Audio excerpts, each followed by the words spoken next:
ये सुनकर मुझे एकदम उसी चीज का आंसर देने की जरूरत नहीं कि बिहार की दुर्दशा क्यों है। अपने आप को प्रबुद्ध बताने वाले लोग जो इधर भी बैठे हैं, इधर भी बैठे हैं, हम भी यही उसी में शामिल हैं। आपने अभी तक एक भी ऐसा सवाल नहीं पूछा है जिसका पिछले 2 वर्ष में गांव-गांव घूमकर हमने उत्तर नहीं दिया। तो आप जैसे किसी ने कहा कि बिहार की दुर्दशा क्यों है, इसको कैसे ठीक कीजिएगा, विजन आपका क्या है? तो बिहार की दुर्दशा इसलिए है, अक्सर प्रबुद्धों की बैठक में हम इसी चीज से शुरू करते हैं कि आप जैसे हम जैसे लोगों के लिए ग्रीस के बहुत बड़े दार्शनिक प्लेटो ने आज से सैकड़ों साल पहले एक बहुत अच्छी बात बताई, if you do not participate in democracy be ready to be ruled by your inferiors. अगर आप राजनीति में भागीदार नहीं बनते हैं तो इस बात के लिए तैयार रहिए कि कोई मूर्ख आदमी राजा बनकर आप पर शासन करेगा।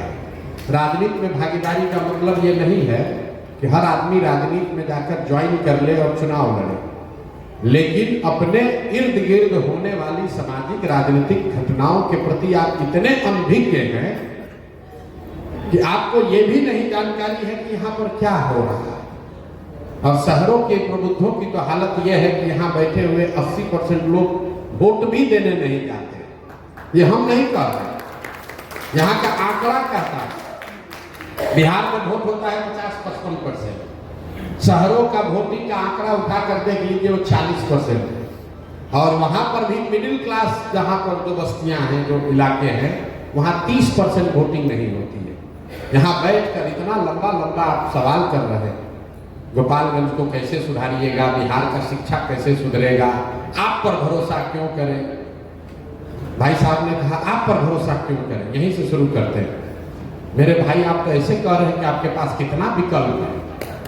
अरे भाई आप हम पर भरोसा न करो तो जो पहले से चल रहा है उसी को पकड़ के चलते रहो।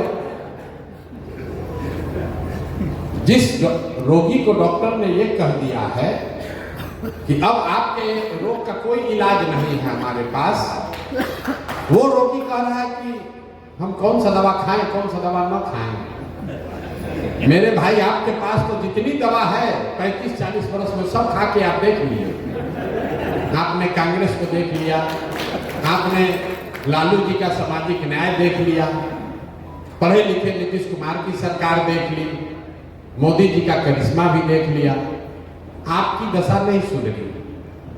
अब कोई प्रशांत किशोर जनसुराज वाले आए हैं, आप कह रहे हैं इन पर भरोसा करें कि न करें। हम कहें बिल्कुल मत करो। लेकिन मान लीजिए कि आपको कोई रोग है जिसके लिए कोई दवा नहीं है, अचानक से एक दिन आप डॉक्टर के पास पहुंचे तो डॉक्टर साहब ने कहा कि एक नई दवा आई है, संभावना तो नहीं है ठीक होने का, लेकिन 10-20% चांस है, ट्राई करोगे? तो आप क्या कहिएगा? हाँ भैया दीजिए, जो में 20% चांस है। अरे भाई तो जनसुराज वही नई दवा है, कोई गारंटी नहीं है कि प्रशांत किशोर आपको नहीं ठगेंगे, कोई गारंटी नहीं है कि जो बात हम लोग कह रहे हैं वो सब सही है। लेकिन ये एक्सपायर दवा नहीं है, ये नई दवा है। तय आपको करना है कि आप एक्सपायर दवा के साथ चलना चाहते हैं कि नया दवा के साथ एक्सपेरिमेंट करना चाहते हैं। राजनीति के नजरिए से